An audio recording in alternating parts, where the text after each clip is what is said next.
Hey, this is Dan with the Video Game Collecting Podcast.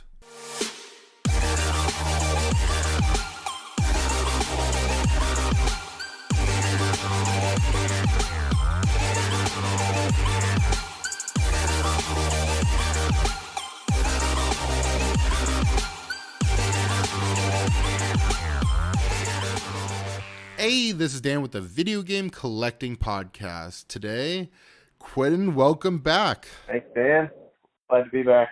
Yeah, it's been a while. We shut it down a few months ago, and now we're back. And I think it was 24 hours ago, or a little bit more than that, 26 hours ago. This wasn't even an idea to do the podcast again. So it's kind of fun to be on a call. Yeah, I mean, I've just been waiting by the phone for months for you to call back. So. We haven't talked once since, right? This is probably the first time talking. You know, we only talk when there's a podcast. So, but no, a lot's happened. We've had WADA got bought out by Collectors Universe, aka PSA. We had CGC get a huge investment seed money from Blackstone, and they are getting into CGC's getting into video games. And VGA, big news. VGA, still VGA.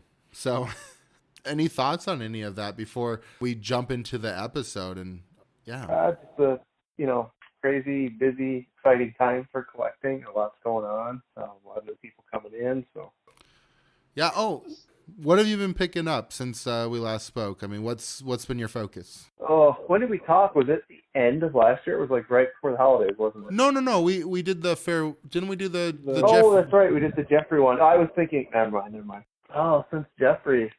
Yeah, Jeffrey. Tough to keep track. I did get a pet giraffe. I just got to tell you. Since then. A lot of Dreamcast stuff. I guess I've been hitting that pretty hard. Yeah, there's a lot of Dreamcast stuff right now that's either at WADA or at the house.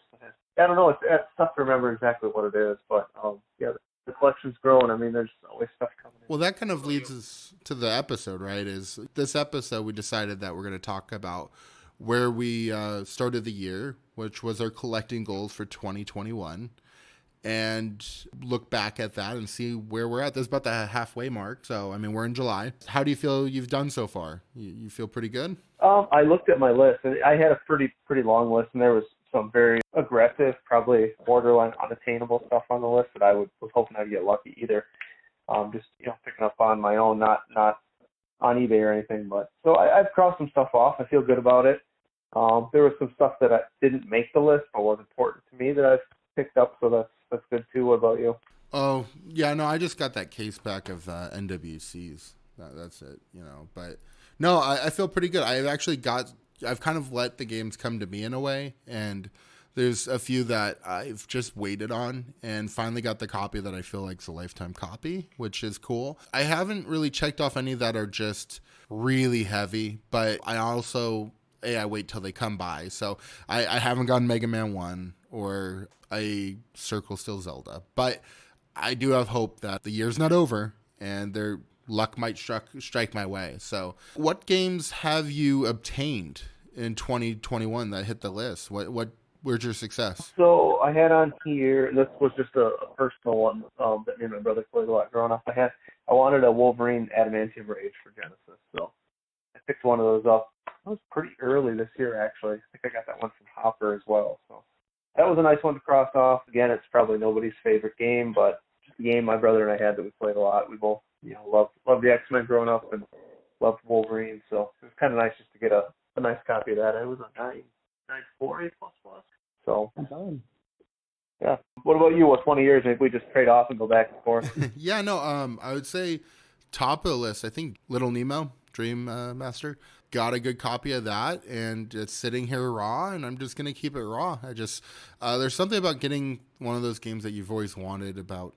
I don't know why I like sometimes keeping those raw, and I have it here, one of those beautiful purple Capcom boxes, and got in a great deal, got a good bundle, and that was in it, and I couldn't be happier. It really is a game that I still have yet to play. And it's kind of funny at this point that I talked about it last time about it is I've never played that game, but I kind of don't want to because it's a game I always wanted to play as a kid. Remember seeing it. I thought that looked like so much fun. You want to be the kid on that cover. And I just haven't played it. And I think I want to keep it that way. It'll be a game I think I should play on my deathbed.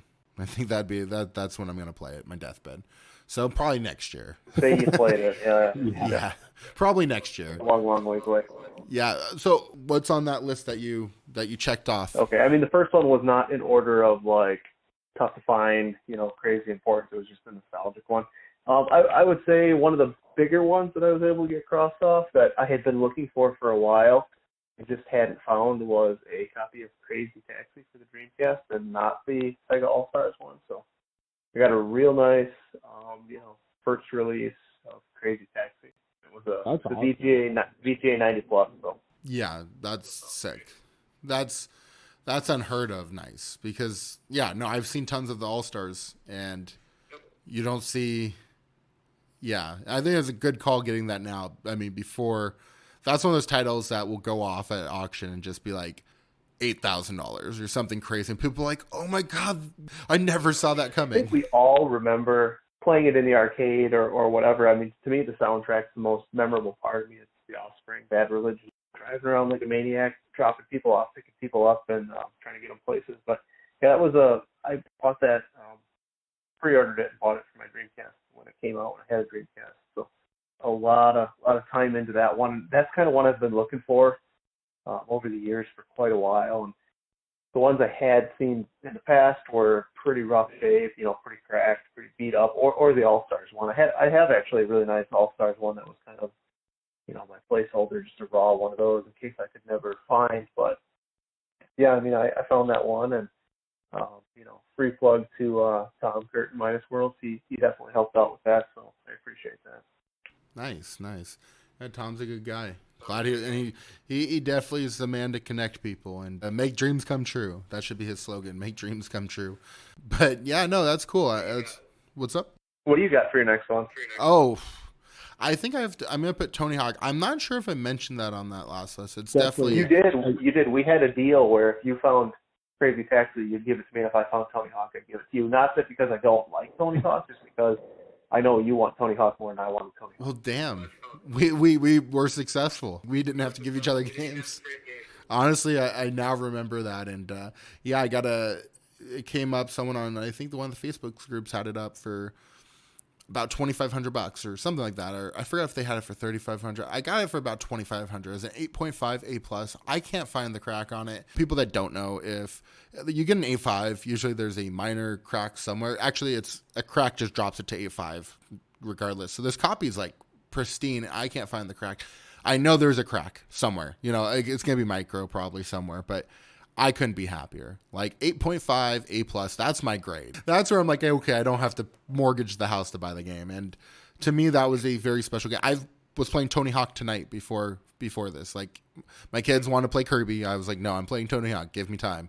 And I still enjoy Tony Hawk 1. It's really something that's special to me that I still enjoy. So to finally get a copy and kind of wait it out till, there's a good opportunity. I'm not saying $2,500 is cheap, but also at the same time, like in this market, you can get one of your dream games for that kind of price. I think it's a fair deal. Hugely memorable game. So yeah, I'm happy with it. And I think I'm glad that I was lucky to pick it up. And I think in time that it's just one of those ones that it's a lot of people's memories. And I was glad to get it out before I felt like it could shoot up more. So yeah, I mean, we know it's going to. So yeah, no, definitely. And I didn't buy it to resell. I mean, that's a copy I'm keeping. I just hope that in time that people get some of the copies at not crazy prices. But what's next on your list? I'm really excited for your list. So we'll stick with Dreamcast. This kind of actually came in the same bundle deal. So Tom helped with this one too. It was a Soul Calibur VGA 90. So would I rather have these in a WADA case? Yeah, probably. But you can't argue with a 90. When something gets a 90 or a 90 plus, it's top of the heap. Well, I mean, a 90 plus. I mean, some people will pay up for that, even over sometimes what a 9.8 is. So I mean, it's not that you not choppy. No, so I got a pair of 90s, a 90 and a 90 plus. But yeah, Soul Calibur's a VGA 90, and that's another one I just have not been able to find raw at all. And that one, there was no other release for that. There was no Sega All Stars for that. That was kind of, Namco game that was at launch, and they just, I think once PS2 came on board, they just kind of moved over to that. So Camp only had one or two other Dreamcast games, and the other ones were not spectacular. So there was a decent printing of that one at the beginning, but nothing later. It wasn't like some of these other titles that got all-star re-releases. So I was happy to get it. A 90? I mean, you're slumming it there, man. Yeah, I'm just, yeah. Placeholder. I don't know why I'm trying anymore. No, that's sick. I'm glad you got that because I remember you talking about that, and that was an iconic game. It's one of those games that didn't play out like some of the other fighting games, but during the time, that was the game at that time period. Well, look at the series that started. I mean, there's Soul Calibur on PS2, GameCube, Xbox. I mean, it's carried on. So yeah, I mean the Soul Calibur 2 for GameCube's cover, where it has Link on the cover specifically for GameCube. It's one of the few. It might be the only Link on the cover of a non-Zelda release. I could be wrong. Maybe a Smash Brothers had it or something. Yeah, but so you could say non-Nintendo release. I mean, that's not a. I mean, it was just cool. I mean, it's something like, okay, this is pretty cool, and that image is iconic. So, I mean, no, I think you did a very good job there, and congrats on getting one of your one off your list. And again, like that's a game I would love to have. If there's one that came across, I would definitely be very happy. Yeah, I think that's fine. And the prices, I paid a strong, fair price for it, but I know how long I've been looking for something, and just not even seeing much out there raw or even much in low grade. Figured it was just one of those where you pay up now, and you're better off to get it now and pay fair or pay strong than try to have to wait later and get pushed by everybody else out of the way who's got deep pockets. Well, yeah, I think those are the titles that's really good to get now because they haven't gone nutty as of yet, but they're titles that there's not many out there, and they're very important titles, so grab them while you can. I'm trying to remember what's else on my list. I know I had Zelda 1, which I failed. I know I had Mega Man 1. I think I had Mega Man's on my list, as I always do. I was very fortunate I got an upgrade for number 2, which is good. I have a 9.2A I got. That was a fun find, and but I also got a Mega Man 3, and I would love to get every Mega Man for the NES. I actually been searching for those for like 10 years. And you have that case back at NWC. I got a case back of first print Mega Man's. Well, maybe we could swap. Mine are factory sealed, so inside, I already scanned it. So again, these mean nothing to me. These NWC case packs. If anyone doesn't realize, it is a complete joke. I don't want anyone to think there's case packs at NWC out there because it would not be a case pack game being that. And nobody come hunting me down. I do not have a case pack. Yeah. Well, I just want to make sure someone new's not listening. Like, oh shit, there's case packs of this. They're not rare. As far as I know, there's been something like 80 something of those graded, or 60. I forgot what Dennis said, but it's a very rare game. It's very valuable. One just sold for 180,000. Another one sold. The Otis one, they valued. I think it got all the shares got bought out for a price of like $220 for an 8.5. So strong game, and yeah, it kind of has Super Mario Bros. 3 on it and a few others, but yeah, no, I'm trying to think what else. I mean, the Mega Man's definitely were a big catch for me, because to me, to get any part of that original series off the list is great. I'm still got to get Mega Man 1, even if it's just a CIB. Did you have any other finds that you're proud of? I did. Got a Mario 2, a first print CIB. So I was looking for Mario 2, and you know that we talked about it. But I settled on a first print CIB. It's a 9.2. It just based on the grade. If I get the cart grade up a little bit, I could get it to a 9.4. So pretty happy there. I mean, I don't do a whole lot in CIBs for graded stuff, but super clean. It still has the wrap on it. So the original owner just split the top, and I mean, based on the grade, I don't think this thing's hardly ever been played. What do we got? A 9.2 box, 9.2 cart, 9.4 manual. So yeah, that's solid. Super Mario Bros. 2, it's crazy good condition. So yeah, and that's just gonna be harder and harder to get. Mario, second game ever, first print. And Mario 2 is probably nobody's favorite Mario game, but for some reason I love the art on that. Just him running. You have that sign, I think don't you? It's Turnip or whatever. Yeah, I have that 3-foot tall sign, which is the same art. But I know there's just something about that. I like that cover. Oh, it's an awesome cover. I mean, it's just a different game. So I mean, I understand. I tried playing it recently. It's just different. It's not that it's not good. It's not as it's just not as easy to play. It's just Well, I not think as- everybody loves Mario 3 so much, so you go back and play that, and you're like, this is not Mario 3. Yeah, play 2 before you play 3. If you haven't, don't play 3 before 2 because you can't go back from that. you can't go back from that. That's just gonna mess your optics of 2. I even say play 2 before you play 1. The reason I say that is because 2, it's not as smooth of a game. So I kind of feel like 1 and 3 are really smooth. Even 1, like, it's pretty simple. It's very simple to play. It's very smooth. 2 is a little bit. I mean, it's definitely more of a gamer's game in my opinion. But no, well, congrats on that. I remember you picking that up, and it was very exciting. I don't own a first print. That's definitely that black, and you could tell what a first print is. People that don't know is by the circle seal, the black circle seal. That's first print. Oval, the white is the second. So, well, not second, but the later, because there's probably tons of prints that I don't know. Yeah, there's multiple prints of that oval. Yeah, I'm not gonna dig out all of them that I have now on the shelf. But We don't want to bore everyone. No, I'm just kidding. But yeah, so I mean, again, the circles black seals are always the early prints, and they stopped doing those. What, 87? Trying to remember. something like that. it was 85. Oh, 89. Okay, 85 to 89, and then 89 Mario to 2 was a 94. late 88 release, so it's a pretty small window on Mario 2 to get a circle seal. Yeah, I'm gonna chalk that up as me being tired because that was a bad mistake on my part. But no, it's interesting. The black seal just looks way cooler in my opinion. But that's why I want a circle seal Zelda 1 is because it's obviously it's worth a lot more. Blah blah blah. But I just like how it looks. Like I have an oval, and I'm super grateful to have an oval. But the circle seal just to me just looks way rad. Well, it's that silver circle seal with the gold behind it, so it almost just blends into the box. Yeah. No, that's crazy. I mean, yeah. Hey Dan, what was your next one then? Oh yeah, no, that's tough because I don't know. I've gotten very lucky and gotten some really good games.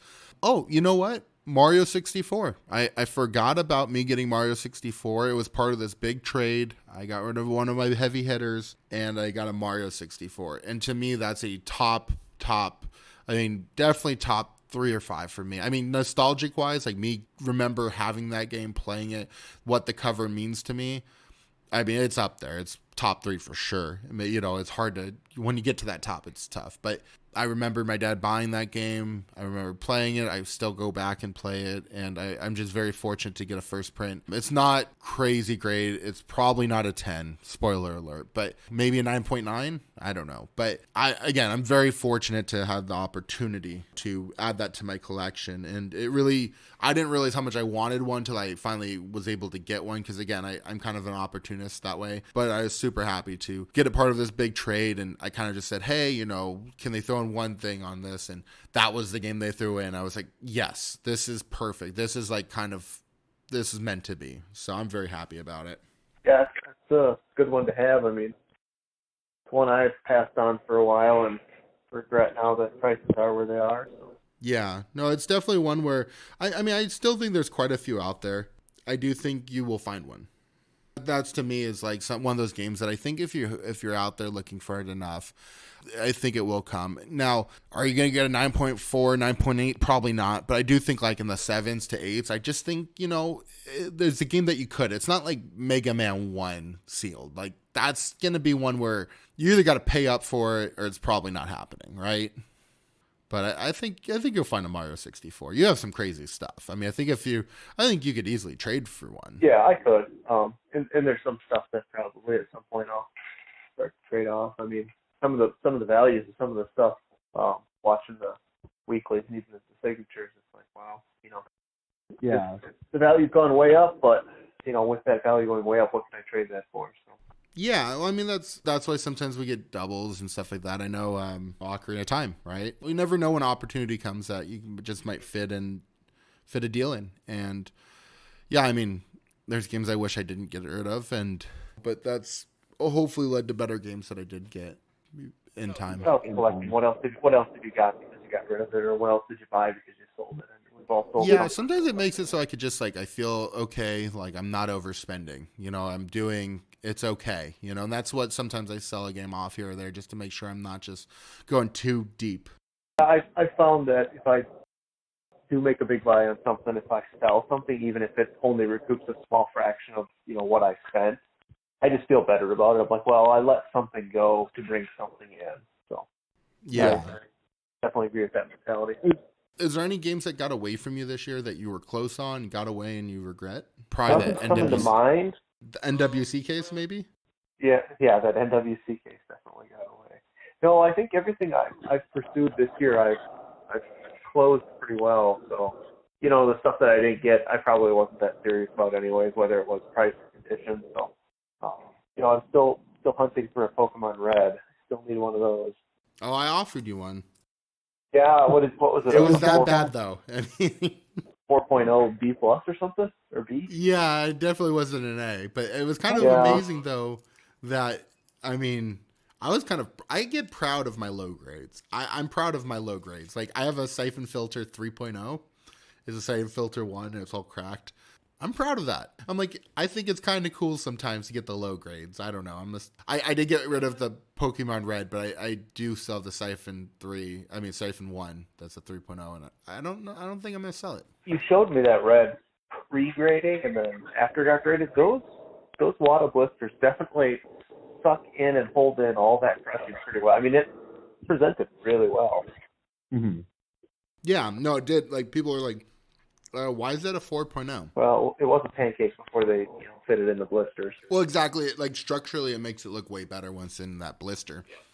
And I think it was kind of, hey, whoever bought it looked really nice on a shelf. So, good for them. Good for that. Oh, yeah. It'll display great. I just, not to sound snobby, I just don't want to see a 4.0. Yeah. No, exactly. Yeah. Well, I kept on saying, you could just fake it to be a 9.0. I mean, why not? Try to round it off a little bit. Yeah, just that 4, just kind of round that corner off, and you just saved yourself $20,000 or whatever the price of those. No, I picked up that yellow, so that was the deal you and I did. So yeah. Yellow. Yeah, no, the no cool. ESRB. Yep. It's not super high grade, but it's a no ESRB, so those are. Yeah, that's the only copy I've ever had. I have one other that's a white ESRB, but got that one after that one. But I was glad that I was able to get you a game that was on your list, and yeah, I almost forgot about that. No, I'm really excited for your list is rounding out. Is there any other games that you're proud that you got that you were hunting at the start of the year? Yeah, at the start of the year, I was definitely looking for Sonic Adventure. I know we talked. So many of those out there are cracked, in really rough shape. I did go through a couple, try and get the nicest grade I could. Sold one off. I did get a reseal in. So yeah, for whatever reason, the non-All-Stars version of Sonic Adventure just real tough to find in good shape. I don't know if it's because the ones that are out there that aren't All-Stars probably got beat up on store shelves and passed around a lot and tossed in clearance bins or what. There's All-Star ones aren't too tough to find if you want one. But yeah, like I said, I went through a couple copies. One of them was a blatant reseal. I only had to touch my hands to it without even looking at it. So it was a reseal. But I ended up with a 9. I remember telling you about that. Yeah, it felt so wrong. And, after I pulled it out, I'm like, well, let's look it over and see. And, everything was a red flag about it. So I got sent back to the seller. But no, I ended up with a 9.6 A+, which great grade. It's a great looking piece. So. Well, especially after what that last one did, right? Yeah, what did that one was a 9.4A, and it went for 3,900. Yeah, it went off in the signatures. Yeah, no, that went off, and I'm like, oh man, you did well. I mean, you did well timing. I know you're buying that to just hold on to it. I know that game's very nostalgic to you. Yep, yeah, that and Soul Calibur were my first 2 Dreamcast games that I got with my Dreamcast. So, those 2 are next to each other on the Dreamcast shelf in my game room. They're the first 2 Dreamcast games you see. Mm-hmm. Yeah, no, and that's, to me, honestly, when I think of Sonic Adventure, I think of you. And I know that sounds weird, but it just, sometimes I associate games with people, like specifically in that game is Quinten. Quinten is that game. It's interchangeable. Now I really want to put your face on like that that pose of him. Like, I want to put your face on that. So, Well, I mean, my Instagram images of Sonic, you know, it's the picture of my Sonic 3 promo banner. But yeah, I mean, I'm a big Sonic fan, and I guess I'll add a little teaser here. Got something big Sonic in the works that hopefully I can share with everybody on Instagram before too long. You know about it, but I'm not going to say any more than that. I'm thinking. Oh yeah, I forgot that case pack of Sonic 1 tube scene, right? Yeah, that case back of first print Sonic 1. I can't believe you found a pallet of them. Like, who finds Yeah, pallets I mean, these that's days? the secret. It's not just one case pack, one pallet case pack. And I'm just going to slowly dribble them out. You're going to be the deal tavern of Sonic's ones. That's what's going to happen. I will be. Yeah, no, that's what's going to be happening. But yeah, no, your list, man. I forgot about the Sonic Adventure. That really is an awesome pickup because that's such an iconic game for that system. Because I think we talked about, didn't Saturn what system didn't have a Sonic game? Saturn did not have a Sonic game. All the Saturn got was Sonic Jam at the end of its life, and the pitiful Sonic R, Sonic Racing towards the end of its life too. But yeah, in the Saturn episode we talked about that quite a bit. There was one in development, but just there was a lot of things that went wrong, so Saturn didn't get one. So I think for a lot of people, you missed that entire Sega Saturn era. This Sonic Adventure was for a lot of people their first exposure. For a lot of kids, maybe their first exposure to Sonic the Hedgehog.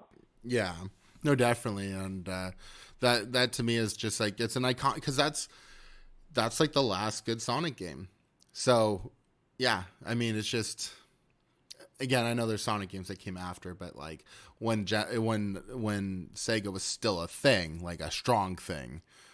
I mean that's the last great game, right? I mean I'm trying to Sonic Adventure 2 came out at the end, but I don't think that one got the exposure. And I personally enjoy Sonic Adventure 1 more than Sonic Adventure 2. So, yeah, I would say that's probably the most memorable Sonic game to a lot of people who didn't grow up with the Genesis. Well, definitely on the iconic cover too, which kind of helps always. That was the newer Sonic. He was a little bit older looking, a little bit longer, lankier, a little bit more attitude than the 16-bit Sonic that was before. But, different, but I love them both.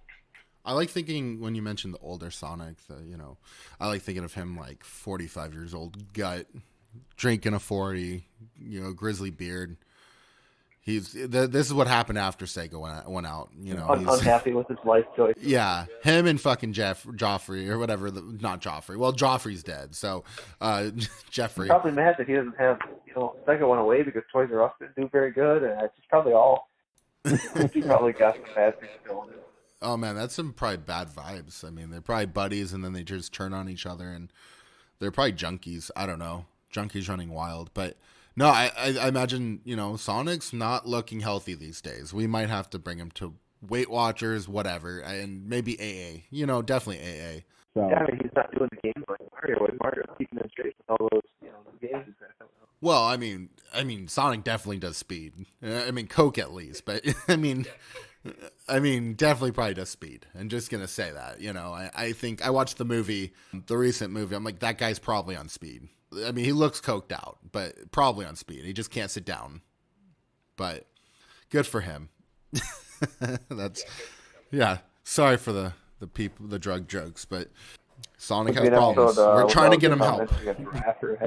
We're trying to get Sonic some help. We're here. We're going to have an intervention next time we hang out with him. We hope everyone's supportive and don't bring drugs around him. But no, I loved when we cut off 4 months ago, I loved the whole Toys R Us stuff of the picture that ended up being of Jeffrey murdering the podcast. I felt like it was appropriate. Yeah, sure. That was fun. It was fun. And, honestly, at the point, it was needed at the time. It really was. I think more than anyone how much it was a marathon. 3 a week means scheduling with 3 different people and sometimes editing on myself and really having to go through that. But I don't want any sympathy for me, but it's just at one point, if you start losing that passion, you just got to stop. You have to regroup. And that's exactly what I was fortunate to be able to do took the summer. I was still very involved with gaming, but got back to it, and literally I was gonna say last night, but yesterday I had to go pick up the microphone because I was working on a project, and when I got back with the microphone, I plugged it in. I'm like, I'm just gonna record part of it, a little teaser, like I had no idea we're gonna be starting this back up, and it just felt right. So I love that the teaser was part 1, last episode ever, part 1. And again, I mentioned in the teaser that it will happen again. Like, I will get burnt out. I'm going to just say that because I'm someone that I'm not good with moderation. So I'm going to try to stick to 1 a week. But since that teaser literally decided yesterday, I recorded a full episode yesterday with Johnny, and then we're here today. So, and literally scheduled another one. So I'm going to have to take a break again. Part 2 is coming. Last episode ever is coming. Yeah, let's you get a few in right away, and then maybe just settle down for a little bit and dribble those out will probably be the strategy. The Johnny thing was really, like, I didn't really know Johnny. Johnny from Collector's Quest is what I call him. Johnny Quest. That's John. I mean, I don't know if I'm sure people make the joke about Johnny Quest all the time with him, but I'm gonna call him for now on Johnny Quest. Johnny Quest we're supposed to do an interview with him. I thought it'd be fun. I've listened to Collector's Quest a few times, and I really respect what they're doing there. And I reached out, I forgot what happened, but at one point I was just like, hey, want to do a thing? Like, yeah, that'd be great. And we had it scheduled. And the day before, I literally was like, I think I'm done with the podcast for now. Like, out of nowhere, I was just like, it's time. It was leading to that. I just didn't know it. And I talked to Johnny. I'm like, hey, Johnny, I feel horrible, but we're going to have to postpone. I mean, I just not into it. I don't want to do subpar for you. Like, I want to be there for you in the interview and be supportive. And I know it might not seem that, but definitely there's a vibe you get from a good conversation. I don't want to be a drag. So, he was so supportive of it. And I was like, you're the first person once we come back. And literally yesterday, I had no idea I was going to do the podcast again halfway through the day. I'm like, hey, Johnny, I'm going to do the podcast again. And if you're ever available, he's like, let's do it tonight. And we just jumped on, and it was like 2 hours long. And I was like, fuck yes. It's just like, I don't know. It was fun. Yeah, no moderation for your first one there. It's kind of like talking to you. It's like when you talk to someone that's a true collector, someone passionate in the hobby. Those are the conversations I love. It's not the ones about, the money and the values. Like, I like talking that stuff, but not that's a small portion of it. What's fun to talk about is the overall hobby and what we're shooting for, and the Sonic adventures and the case packs of NWCs. Yeah. Yeah, I mean, if the conversation feels good, keep going with it.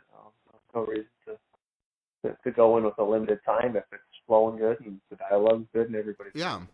Is there any other games, to go back to the topic, is there any other games that you were able to obtain that were on that list? They weren't on the list per se, like the physical list we made. We've gone over the ones that were. There's just other stuff I picked up. I was able to pick up another Sonic 2. This is the second print to go to my first print that I previously had. You mentioned Zelda. I was able to get a 8.5A Zelda for NES, just an oval, but still happy to have it. Just a lot of other stuff. I mean, like we talked about, pretty heavy into Dreamcast, so picked up some stuff there. Just got some stuff back from Water that I'll share in the coming weeks. I'm not real good about posting stuff regularly. I got a Skies of Arcadia that I just got back with the 9.6A, so pretty exciting. That's awesome. That's certainly one of the tougher to find, especially sealed and titles. And it's a good RPG. The Dreamcast didn't really have a whole lot of RPGs, so happy with that one. Played that one growing up. So. Yeah, I mean, that one displays really well too. I like that cover. There's certain vivid colors. Yeah, it's got a lot of blues on it, some orange. Yeah, it's a fun cover. It's not a cover that takes itself real seriously or is intended to look very serious, I should say. I've never played the game, so that you'll know when I've not played a game because I'll talk about the cover. Like, it's a beautiful cover. So I took a picture of that when I got it back and sent it to my brother. And he's like, oh, it's funny, you should send me this. He's like, I was actually looking to see if I could pick that game up on the Switch on the Nintendo Online store, but he's like, I couldn't find it. So he's like, I settled for Grandia 2 instead. I mean, him and I both each had a Dreamcast and played those games. And so he definitely remembered it, and it was on his mind. It was just kind of weird that it was on his mind like the day before I sent him the picture of it. So.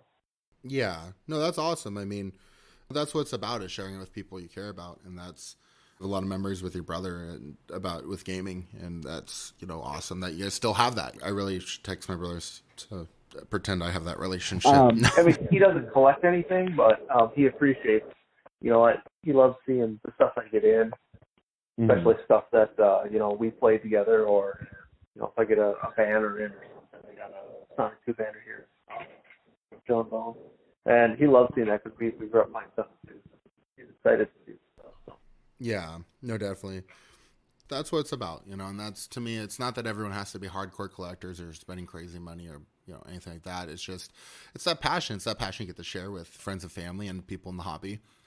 And to me, that's something that makes collecting fun. If you just collect it and don't talk to people, you're missing a big part of the fun of it, is, enjoying what you pick up. It's the conversation we're having tonight. It's a conversation of being excited for each other to pick up titles like Crazy Taxi and Sonic Adventure. And was the other one you got, Barbie's Greatest Adventure? Yes. But people are like, did he actually get that? I hope you did.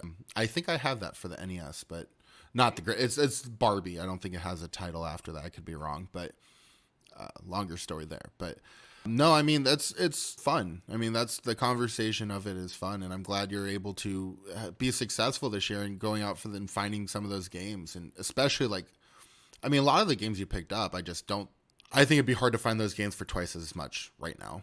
Oh God, I don't even. Yeah, I mean, without going into prices, I mean, Sonic Adventure looks like a steal. But yeah, I mean, even Soul Calibur and Crazy Taxi. Yeah. If you were to put those out there today, I don't know what they'd go for. I mean, now now that games go for like $1.5 million, I'm thinking maybe 3 million, 4 million. I mean, can you put a price on those things? You can, but you can. But it doesn't matter what I paid for them, because they're not, those Soul Calibur and Crazy Taxi are not leaving the collection, at least not anytime in the near future. They probably have exactly. Well, that's the point, is like the list that we're talking about. It's like, hey, the only way any of those are leaving our collections if there's a better one that comes about that you can replace it, but never, you're probably ever going to go in your collection without having those. And those games you have, I mean, you have top grades. And I mean, yeah, I mean, that's where Sonic 2, I was able to upgrade. Have a 7.5 here. I got my 9.2. And now I get to trade off that 7.5 and I'll hopefully be able to trade for another Mega Man. That's the goal. But yeah, no, I think what's the ones that you had on your list? What are some of the other ones you had on your list and you're still looking for this year? Some of these I just, for whatever reason, I haven't looked real hard. I guess I'm hoping they come to me. It's not going to be easy to find, but Super Dodgeball for the NES field. I really love that game. It's just kind of a pick up and play casual game. I'd love to find one. Haven't seen one in forever, so I mean, I've got got the feelers out there and the search is saved and all that, but nothing's come up. I would say the other one is just Tetris for the NES. I'd love to have a copy of that. Sealed. Just another one of those fun. If you have 10 minutes, great game to play, but just haven't looked real hard. I'm sure if I looked harder, I could find one. But I just kind of, we've talked about it before, and I think you're the same way as me. You might have a list, but you're just opportunistic when something else comes along. That's kind of been on a list in the back of your mind. So that's kind of how some of this, I mean, I've leaned pretty hard into Dreamcast and Saturn so far this year. And some of those titles I went out and looked for, but some of them were just, you see something, the conditions are really good, especially on something Saturn, and the price is good. So you just kind of move stuff aside and you pursue that for a little while. So it's kind of how it's been. Some of the stuff on the list I've looked for and have been unsuccessful, and some I just and I've kind of moved my priorities as other stuff came up. So what about you? Mega Man X Japan, that one's still been elusive to me. Mega Man 1, of course, and Zelda 1, but those are lifetime goals on those two. That's the same thing with the Mega Mans. It's kind of like when they come across at the right price, it's just going to be the right timing. There's nothing, I feel like, there's games I've like bid on and like, I regret. There was a Hogan's Alley, a Circle Seal that was, I think a 9.2 B plus in the signature that I still like. I'm like, I was second bidder on that. I wanted it and I should have went stronger, but I did win, in that auction. I don't usually buy in signatures, but I did buy a Adventure Island, the 9.8. I think it's an A plus. Bought one and, really excited to have that. That's one of those games that's always just drawn to me. I love Hudson Soft, and I Adventure Island. I've enjoyed a few of their games. I just played on TurboGrafx the new Adventure Island, so it's it's really good to get that one in. It was one of those ones that wasn't on the list, but I was definitely looking for one, and it was good to cross that off. So, I mean, again, sometimes the stuff that That's cool cover, for sure. yeah, it's just one of those games that I'm like, oh, you know what? It's around, and I don't think it's ever someone's first game on their list, but it is cool. It's the start of a great franchise, and it's fun. Funny story, the first game when I got back into collecting about 8 years ago, I can't remember, or no, it was probably 10 years ago. I was at the swap meet, and the first game I found was Treasure Island CIB at the swap meet. I mean, this thing, it looked like it was just beat. I mean, the box was just, I kind of want to submit it because I still have it. I want to submit it just to see what grade it would get. But the box would be like, the structure was just done for. But it's funny that was the first game that I found. You know, finding a CIB in the wild, even 10 years ago, that's not easy. Like NES CIB, that doesn't happen often. And 10 years ago, and I can't imagine now. I don't go out in the wild hunting often. No, I mean, 10 years ago, I'd put, Craigslist ads out there, whatever, and I would buy people, collections. I'd have little old ladies call me and say, I've got this Nintendo, that the grandkids played, and so I'd go there to buy it. All it ever was loose carts, maybe a manual or two, and some controllers. I mean, it was never boxes. Yeah, I know, and that's exactly it. Is finding the boxes is really something special, and to me, that's what I collected. I mean, I grabbed the carts, but what was really special was CIBs. Back then, and sealed stuff, if I got it, I knew it was something really special, and I held on to. And obviously, I wish I would have went deeper earlier, like every person in this world. But I was very grateful to have those experiences. Even back then, it wasn't easy to find games. I mean, that's the thing. Like, people think like, oh, if I would have entered this hobby in 2017, 2018, if you were out looking for stuff, it was still extremely hard. You'd go to swap meet and there's like, you go to a garage sale that said video games are the thing in Craigslist. There'd be 10 people there first thing just for that. So the people that end up with really good collections were more of people that really invested in, having a collection. It wasn't just stuff they just found randomly, I feel. At least easily. But yeah, so no, it's been a crazy 6-7 months, and it's been a crazy, I have a question for you. I found something that might cross half a game off my list. Oh, I'm interested. Okay.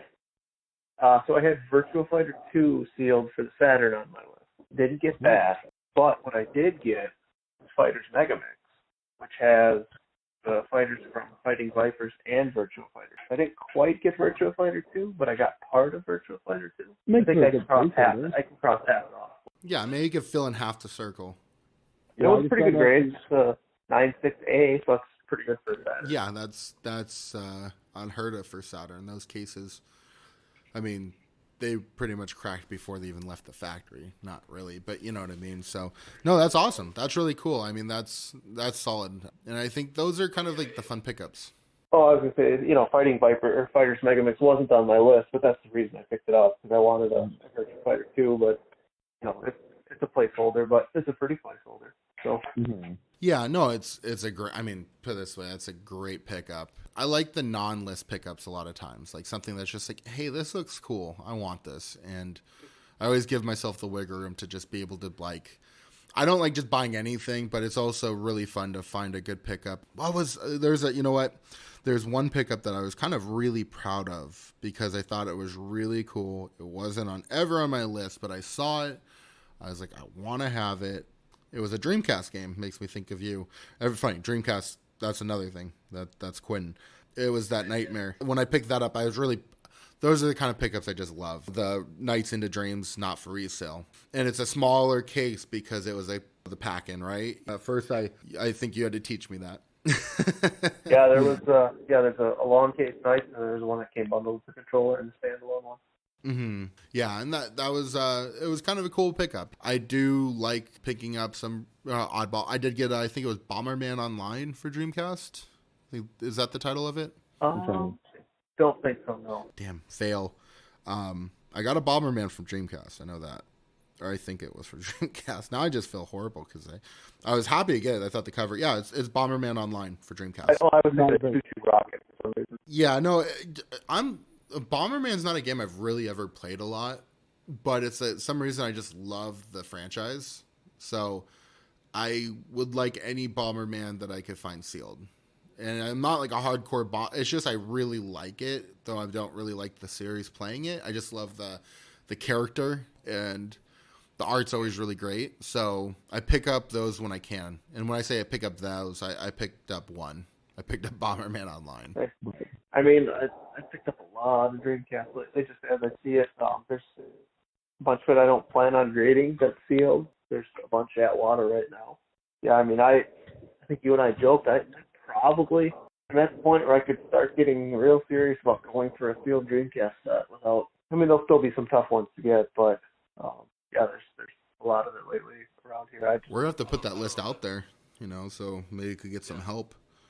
I think it'd be fun to go for a set. I could get the set complete pretty easy. I don't have a whole lot there. I'd love to go for I know it'd be impossible. I'd love to go for an NES set, just because I love when I find oddball NES that, again, like the expensive stuff. I'm not even, but that'd be a hurdle too high. But like, there's a game like Thunder and Lightning that I got that I've seen sealed like one other time, and I don't know, like, and it's not worth that much. It's just kind of cool to find the oddball license stuff. I'm looking at it right now. I pulled it off the shelf. It's got a very unique cover. The guy in the clouds. There's little Chinese or Japanese buildings underneath, and little like almost Tetris squares. Yeah, it's different. It's I think it'd be fun. Let me correct myself. I'd like to go for a CIB NES set, but not pay up that much for it. Like, just find along the way to make it fun, because CIB NES, it's doable. You know what I mean? Like, if you're shopping online. So I'm not gonna pull. What was that documentary where they went and they drove to the shops and? Oh yeah. I interviewed the director. What was his name? I'm terrible. This is bad. His name was like Rob McCullum or something. Good guy. I just haven't talked to him or things since, so I apologize to Rob for that. But Nintendo Quest, I believe. Yeah, or NES Quest or something. Yeah. And people that haven't seen it, it's fun to watch. If you're into collecting games, it's a good documentary where they start off in their hometown somewhere in Canada, and they go to their local stores and they start off with pretty much a third of the collection. The whole premise is to find the whole NES set. Find every game for NES loose. They were just doing it loose, correct? They weren't shopping online. But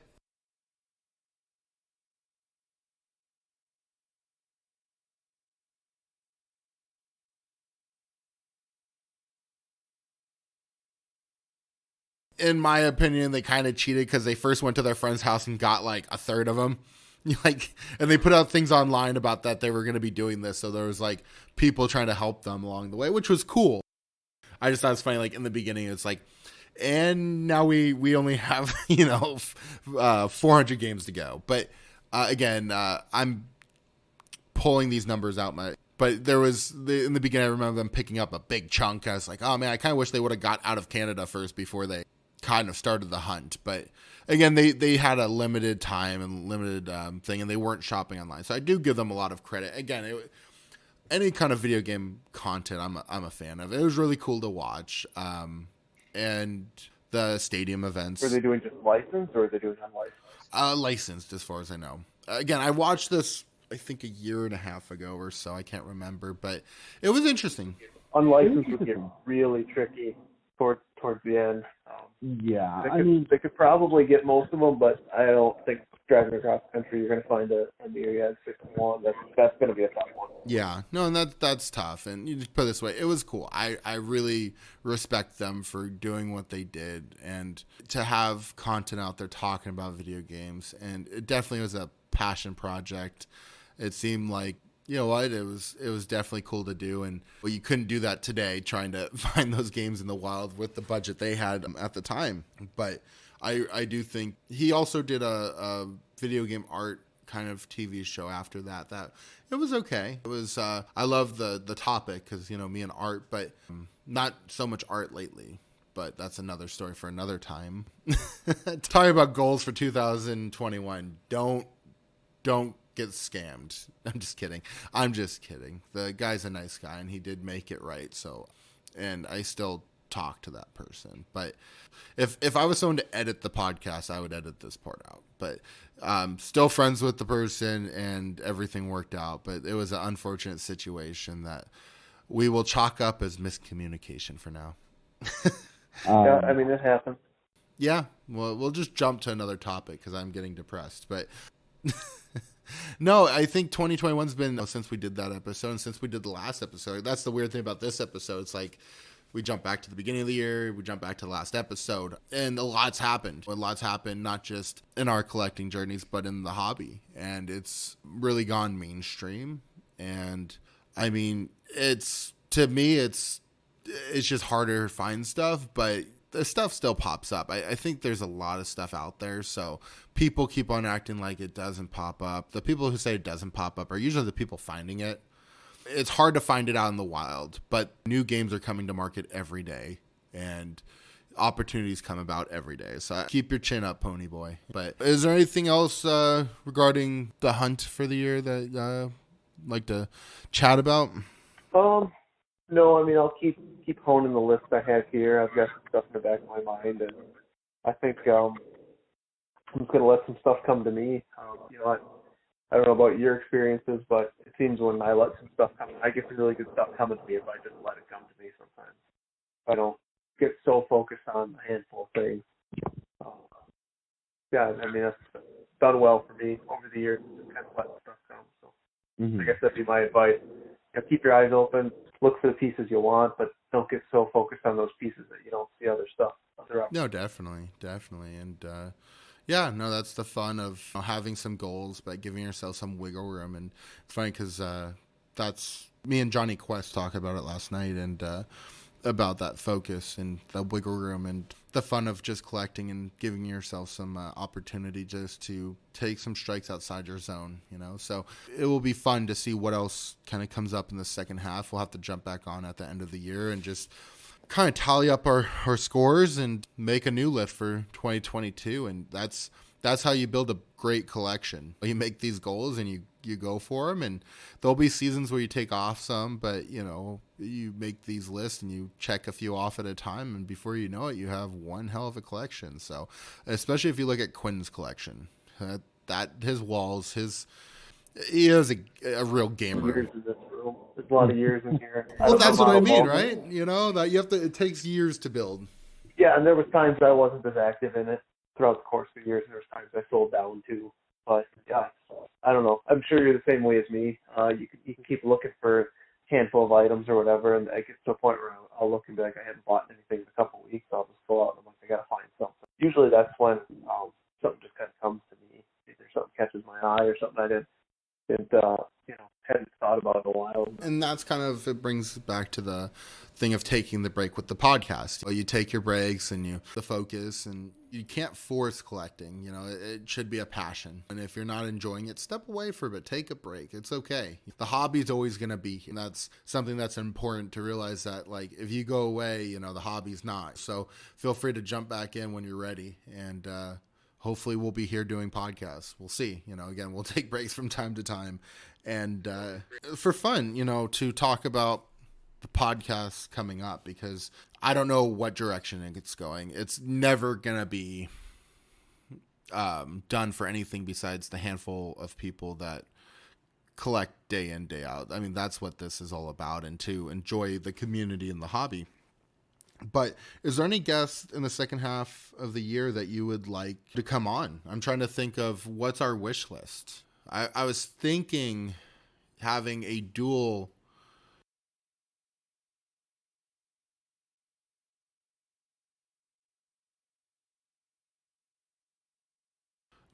interview with Trump and Biden. But, I don't want to get political. But no, it's kind of... Did you watch the debate? It's just going to be two people arguing and calling me. No. See, when they come on this podcast, they get along. That's the trick. We'll just, and you know what? In the next episode, we'll have Sonic and Mario, because, they have their splits in it. And basically, Sonic's going to be giving Mario some coke and speed, and they're going to be best friends. So it's good times ahead. No, I asked the question about I think, the goal, hopefully, at least for myself, is just get people that we have these conversations with, and that's what To me, it's really been about. I asked the question. I'm like, I don't know. We had Nolan Bushnell on. That was awesome. He's a great guy, and I love those kind of things. Are you looking to sprinkle in a little history with just casual collector conversations, or? Yeah, I mean, that's the question of. For a while, me and you even talked about it. I'm like, oh, we could get this person that worked at Nintendo, this person. And then I kind of realized, I'm like, that's the stuff that gets kind of a little bit, not a drag, but it's a little bit more forced. And no means no. No, that's terrible. But something I might actually do is there's a few artists that we've talked about doing episodes with, and they've completely down to do it. So maybe we'll spark a few of those up and hearing the stories of these guys who were 30 years old in the Valley or LA, and it's yeah, I would love to hear some of those stories. I can imagine maybe the direction they got to do a cover or something wasn't really great. I'm sure the pressure was incredible to get it done in a short amount of time, and they hated some of the people they had to work with, which is so great when they get all pissed off. There's a few artists that I really get along with great, and I talk to regularly. They have great stories, they're great people, and I think it would be fun to. One of them we might do. I don't want to say who, but we might do two artists at the same time. They're friends, and they both worked on great covers that everyone knows, and they might both come on at the same time. And that was actually one of their ideas, and I think it would be fun because a lot of these guys knew all each other. Like when you talk about, now I'm going to go down the whole art, thing, but back then, the person who did Sonic 1, Greg Ray, or the person like Greg Martin who did so many things, or you had, let's think, you just had, I don't want to, some people don't like to be known as much. I don't want to spoil some stuff. Of like Castlevania, like. Oh, well, Tom Du Bois. Tom Du Bois was the one person not like. There's a core of artists out that like all knew each other and worked out in LA. Tom was in Chicago, and he had Konami. He was that artist out there, and so was Mark Erickson. There's like two guys that kind of did video game stuff that were not in that hub. But in LA, you had McGinty, who did Street Fighter. He did a bunch of covers, actually. Mike? Mike Kolsch. The art center in Pasadena is where they all went to school. So like they all knew each other. If they didn't know each other, they knew of each other. So Greg Winters, Greg Martin, Greg Ray, McGinty, Chris Hopkins, they all like knew each other well. They all went drinking and stuff. Like on Fridays they would go out drinking. So it's kind of funny that and between those covers, you could probably between those 5-6 guys, I'm leaving one or two off the list for their sakes. You're talking about many different corners of all video game art in the prime. I mean, you're talking about Sonic 1, 2, 3, Street Fighter Turbo. I mean, Street Fighter 2, Street Fighter Turbo. All the Street Fighters, Final Fights. Talking about, just again, there's hundreds plus. I mean, it's really a core, and it's funny because they all just went out drinking together. So, and they all worked for different companies at different times. It's just they all went to the Arts Center in Pasadena. So it's just kind of an interesting time. But I might have a few guys on from there and really figure out what to like. I don't want to do too much of that, but I do want to have some fun stuff that kind of changes it up because there's only so many people in our community. It's tough I don't want to have like the next 4 episodes could be Josh Byerly, Tom Curtin, and just have the same rotation, which I all those guys will be back on if I have anything to say with it. But I meant like having some diversity, and there's some great people that I definitely will have on that I haven't. They're good friends that we just hadn't gotten to it. So it'll be interesting what rotation we do in the upcoming months that to keep it fresh. It'd be fun to have someone like Tom Du Bois on. I have not talked to him about it, and he's done interviews before, but like just some people that, hey, they grew up in this thing, and to them, they barely played video games, and that's the first thing a lot of them will say. So, but is there anyone you could think of that might be a good fit? I mean, Valerie has to come back on. Hopefully she does, and talks about the upcoming signature. Jeff Mazza, probably Jared from Golden. The usual community. Those people are part of the community too, I feel like. Yeah, I mean, I think some of these people you haven't had on since maybe last fall. So we're approaching a year from now. A lot's changed. I'm sure they've got some stories, and there's new people getting into this all the time too. I'm sure the next couple months you might find somebody. Oh, definitely. I mean, I'd like to talk to someone new. I'd like to talk to someone that just got into it 4 months ago. I think that'd be fun. Yeah, somebody who's in it for 6 months. What's their impression so far? What did they pick up? What did they think? Yeah, that perspective would be. Oh, I just got. Oh, someone just wrote. Oh, their quote would be, "Are you guys fucking crazy?" No, just joking. No, and that's the thing. It's like there's tons of. No, what they would say is, you bought that game for what? For how much 5 years ago? Yeah, you bought Mario 3 for $300. Say what? Like, it is funny that like even values now are not what they were 3 months ago, and like how the market. I would have guessed. I've probably talked about it many times on the podcast. I thought by now there'd probably be a slowdown, and I was wrong. I'm someone that will admit when I'm wrong. The market is hot as ever. At this point, I don't see unless there's a macro event, what's slowing it down. And I'm not saying that to pump. Thoughts before, and I kind of thought there would be some more opportunities. I didn't think it would be, like half-price games or anything, but I thought there would be some opportunities on some on the lower end a little bit more. But yeah, it's all going up. Yeah, no, it's not it's definitely not slowed down by any means, and it'll be interesting to see what happens. Again, I'm excited for the whole hobby. I'm excited for everyone involved in the hobby. I just think there's a lot of fun to be had, and even just figure out variants and stuff. I think there's a lot of knowledge to figure out that really gets me excited. I really look forward to figuring out some of these things that we've been trying to struggle for years on. Some of the first prints that is a matte sticker 4th print. I don't know, but maybe 3rd. No, but I mean, the knowledge parts always keeps me interested because, what you find, comes and goes. It's really the opportunity that comes in front of you sometimes. But the knowledge is one of those things you really got to dig, and it takes a kind of a communal effort to discover what's happening, what happened, and it's a closing window, right? The time of some of this knowledge could be escaping us. So everybody has their specialty too. Somebody might be a fan of a particular series or a particular publisher or whatever, and they might be just a very big expert in that. So getting people to share what they know about these very fine specific points is only going to help everybody. And it's neat to hear some of the deep dives that some people have done on some of the stuff that just a lot of us might be unaware of. I mean, I know there's certain things or series that I care a lot about that I probably know way more than anybody else does, and maybe nobody else cares to know, but it's neat. Everybody has their own little niche.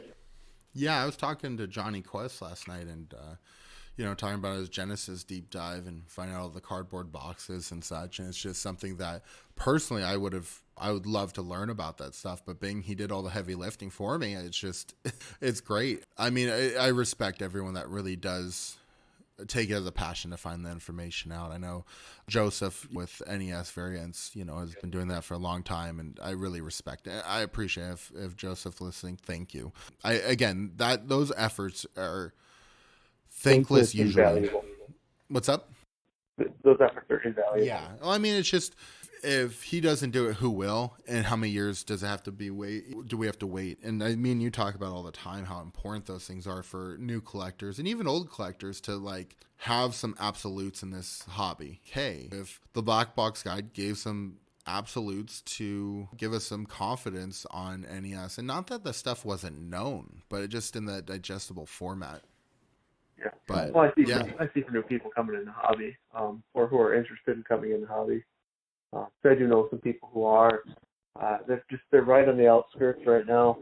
They're very interested. I think they would come in. I think what scares them is maybe the price a little bit, but I don't think that's keeping them away. I just think it's the knowledge. I'll talk to them. They like video games. They're not super big into collecting yet, but they would like to. But I think they're just like, how do you know this? How can I learn this? Where can I learn this? So yeah, and that's.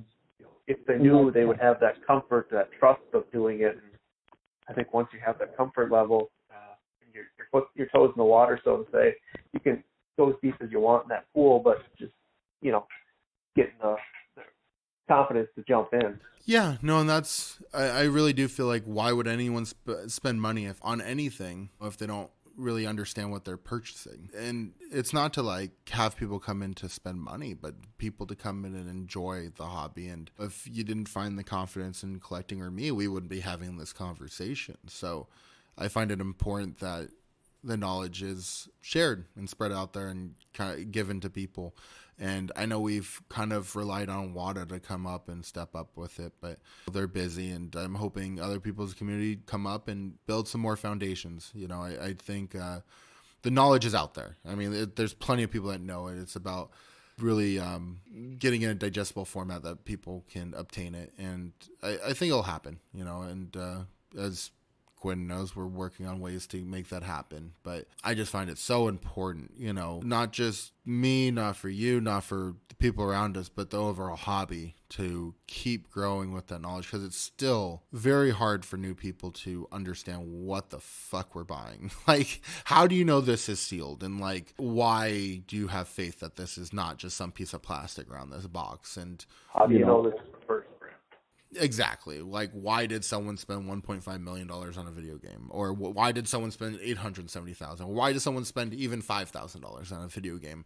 It's perspective of what the value is, but the confidence to be like, hey, I'm buying something that was never opened.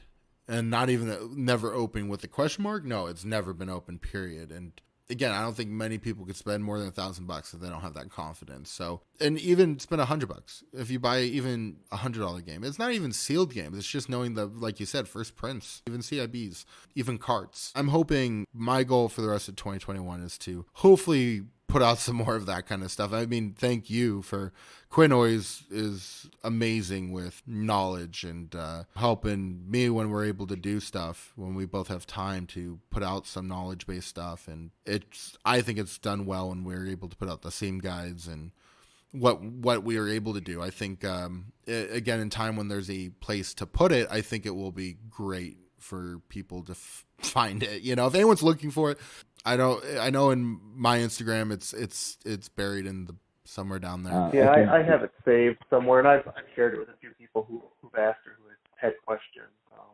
Somebody had a question that just I explained it to them, but I said also here's this that you and I did. More of a reference, a visual reference than just flat out explaining it. So it is getting out there. It's getting used. Hopefully those people shared it with somebody else. Yeah, no, you know, that's the thing is like there was a handful of people that I know for sure was like, I definitely saved this, and you know, like, and I'm just hoping, you know, we could staple it to the wall somewhere at one point, so more people, even myself, like I gotta figure out this variant. I'm like, I don't know where it is. I give up. Like, even though, you know, as a co-creator and whatever you want to call it, I'm like, too far away. You know, having it in a format like PDF and being able to pull it up at any time easily, I think is going to be important. And we have a few, thanks to Quinn for always helping me with the you know, knowledge point to make sure I don't mess up too much. There'll be a few other things coming out that I'm kind of looking forward to and proud of. So yeah, thanks again, Quinn. Yeah, no problem. Always here to help. Yeah. So let's wrap it up for this first episode back. I know we went off a little bit. It's just it's good to be back a little bit, and hopefully we keep it going, and we'll come back with another episode. I really liked when we did the shopping experience episode. Oh yeah, that was fun. I really liked that one. We'll have to do another one like that, because that was... Yeah, I listened to that after we did it, and it's just, the whole time listening to it, it's just I can picture the aisles, I can picture the store. Yeah, so hopefully that's what the listeners got out of it. Yeah, I wish I had a better memory. We could do like a Christmas opening, like which games, because I always remembered opening games on Christmas morning and wanting to play them, but we didn't have time because we had to go to church, and then we had to go to Aunt and Uncle's house or whatever, and I'm like, I want to play Pikmin. I think Pikmin was one of them. So we'll have to find an episode where we could talk about those kind of experiences again. That was one of my favorite episodes of all time, and I really enjoyed going back down the memories of those retailers, because, you know, that was part of the experience of video games, was that those stores that where Jeffrey worked and tried to murder us with his hatchet. Yeah, I guess I'm going to have to put Jeffrey on the cover of this episode, because he's a crazy son of a bitch. Just imagine if he teamed up with Sonic, and Sonic gave him Coke, Airspeed, and he had that hatchet. They did. Danny be fucked. Danny be fucked. You know, like I ain't running away from no giraffe. Those things are fast. I mean, don't misjudge those. I mean, those are some long legs. So, but no, I think it'll be fun to be back, and I really look forward to see what direction we go. I know I was glad when we got away from auctions, and I do Clubhouse all the time. We talk prices, blah blah blah. But to me, it's where the passion is, the collecting part. You know, that's what I like to talk about because it's what I feel like brings out the best in me, you know, best in what the hobby is about for me. So it's not that I don't, obviously during this whole podcast, we talked about pricing here and there, but it's better when it's not the main focus. Yeah, it's tough in today's, yeah, we're at $8 million for an auction. Well, pricing because it changes all the time. Well, that and just like auction results and stuff. Let other people do it, and you know they do a great job. And I'll be interested. The other thing to think about is what other podcasts and stuff come out in this hobby. I know Collector's Quest is going strong. Josh and Matt are doing great stuff. Dylan with Get the Great Games. He really has to change that fucking name. I swear to. It has. Why isn't it Get the Dylan Games? I don't get it. I need the inside joke. Why? Do you understand? Why? Do you know the story behind why it's Greg? I don't. Do you? No, I don't. I'm gonna go after we get off. If he's listening, and I'm sure he'll listen, perhaps he should address in his next video why. I'm calling him out. I'm calling. I want to know. At the request of Dan and Quinten. Yeah, I'm gonna sick Jeffrey after him if he does. I mean, like I've said before, Greg. He's in Canada. Does Jeffrey cross borders? Jeffrey knows no borders. I mean, Jeffrey no borders. No, he knows no borders. That guy's a psycho fucking path. But I think I've made the joke on here before that Greg's kind of an asshole. But Dylan, I like Dylan. Dylan's a great guy. I'm just kidding. I like that if he had like alter egos. Like he's like he acted like a different person on his I don't know, is it podcast, his channel or thing. And let me be clear, I love Dylan. I love what he's doing and really appreciate what he's doing. And I can make these jokes because I hope he doesn't take it serious and comes and yells at me. No, he's a great guy, and he honestly his content is amazing. And I really do suggest if you have not checked him out on YouTube, it's Get the Great Games. He really does great content, and I really appreciate that. And content that's so important for a hobby, a community is content. People can check in with other collectors and have something to look forward to, and that's the reason I do this podcast. Is to give people, a few people, I'm not saying as many, a few people something to look forward to, you know, and it's like having a TV show you like watching. When you have a good TV show to watch, it makes your whole week better because you could look forward to it. I'm hoping that this podcast is that for just one person and it's worth doing because to me, growing up, that was really important to have things to look forward to. And good or bad, having those things really do help in everyday life. So I'm hoping it's just a little bit escape to the fucked up world. And I think we did. I think we do okay with that, Quinn. I'm hoping. We are getting paid millions of dollars to do this. So there's that. Millions of dollars. Yeah. You didn't know this is sponsored by WADA, VGA, and CGC? No, I didn't. Me neither. But... all the money to yourself. No, but you know. You have steel case packs of NWC. Yeah. Well, Dennis gave them to me. And he said, hey, it'd be weird if I had these, so you could just have them. I mean, him being a nice guy as he is. So, and then Kenneth, being the sweet guy he gave me a few case packs, and it got crazy. But right off the semi in the parking lot.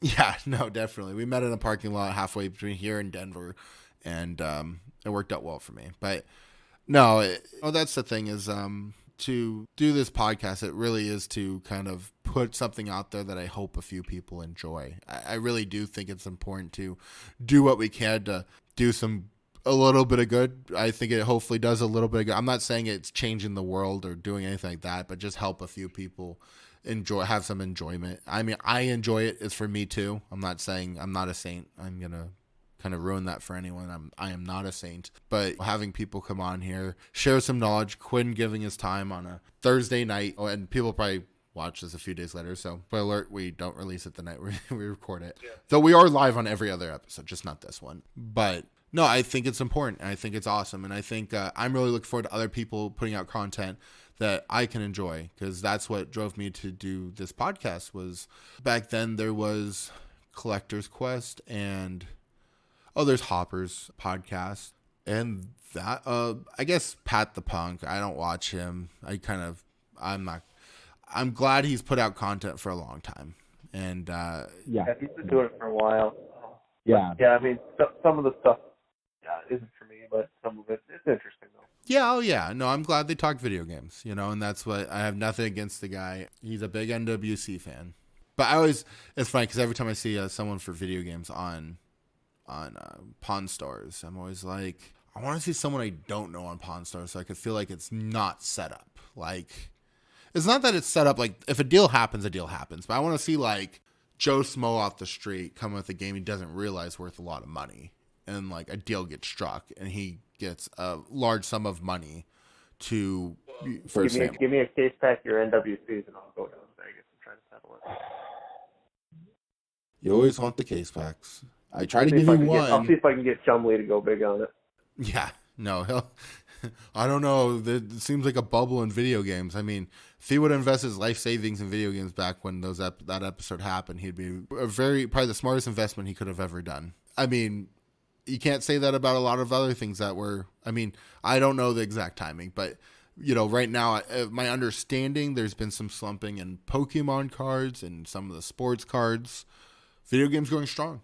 And I think it's because it's more of an organic growth, and been less of a let me clear that up. It's been less of a speculative growth. Not saying hasn't been speculating, but because of the scarcity, I'm not saying there's not speculating at a high end right now, but there's just so few of some of these things, so it's not. Some of these games aren't growing on trees. Some of these games, I mean, I don't know, on some of these games that I know are tough to find. What do I think the population report is on a Crazy Taxi that's not an all-stars?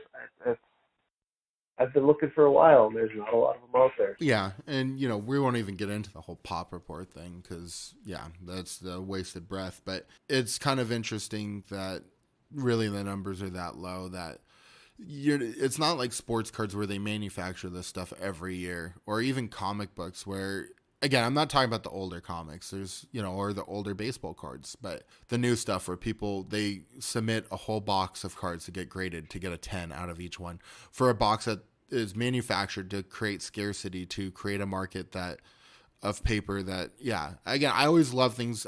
Again, if people collect and they find happiness, good for them. But I always have a hard time with manufactured scarcity. And again, if it brings people happy, it's good for them. But if it's it was kind of like a Ponzi scheme where it's like everyone puts their money in, whoever holding the bag last is going to be in trouble. But I mean, again, people are finding happiness in it, so props to them. And as long as they're enjoying it, what do I know? Yeah, I mean, what the old advice of what my mom would give me, do what makes you happy as long as it doesn't hurt somebody. Well, you should do it if it hurts someone. I mean, look at Jeffrey. He's not happy unless he's murdering people and cross borders. Back to the track. Knocking on Dylan's door. There's no more Toys R Us in Canada. Is Greg in there? Pops his head in through the window. Second floor, of course. I wonder if there is any Toys R Us in Canada. We'll find out. But, I'm pretty sure there was. Yeah, no, I'm sure there was. I know there's still like 900 stores or something. But yeah, I think this weekend with sports cards, it's the convention, the Nationals, actually happening. I think that's out in Chicago. And yeah, I'm looking forward to when we get to be back at a video game convention. And I do respect Portland for not doing it this year. I felt like, not to get into all that conversation, but you know what? They had to make a decision months ago. And they were like, hey, this is what we think's best. And I think it was a respectful decision. And I'm hoping next year Portland is going to be a party. I mean, Sonic's going to be there, fucking Coke, fucking, splashing in the air, just getting everyone high as shit. So, yeah, no, I really look forward to being at conventions with all you guys soon. I won't be at like something like Too Many Games because I got a kid due right around that time. But I do once, 6 months after that, once I can, I definitely look forward to going to a few conventions and hanging out with y'all and drinks on Quinten. How about this? And we're all just going to your house to hang out. We're all going to Wisconsin for Too Many. Game room's right next to the bar in the basement, so. Yeah.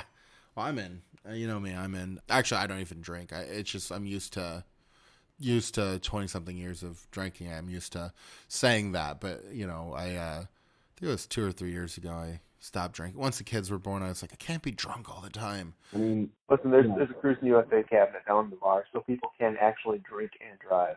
Oh, okay, then that's cool. It's fine because I don't have anything personally against drinking, but it's just one of those things. I'm like I've told you before, I'm very horrible with moderation. So people are like, why don't you just have one beer? I'm like the guy who says, okay, I'll have a beer, and then a 12-pack later, I'm like, that's fun. And not proud of it. Like, it's just like, that is me. If you're like, hey, take a swig, I'm like, what I'd say is, if I like it, I love it, and I want more of it. So, that's, some people are great with moderation. That is not me. And, the one thing that's good is to know yourself. Yeah, I was going to say, as long as you recognize it, that's good. Oh, yeah. No, a horrible admission is I smoked cigarettes for a while, but before I did, I told my friend, I go, if I ever take a hit of a cigarette, because all my friends, try not to smoke at 15, I'm like, if I ever try a cigarette, I will be addicted to it.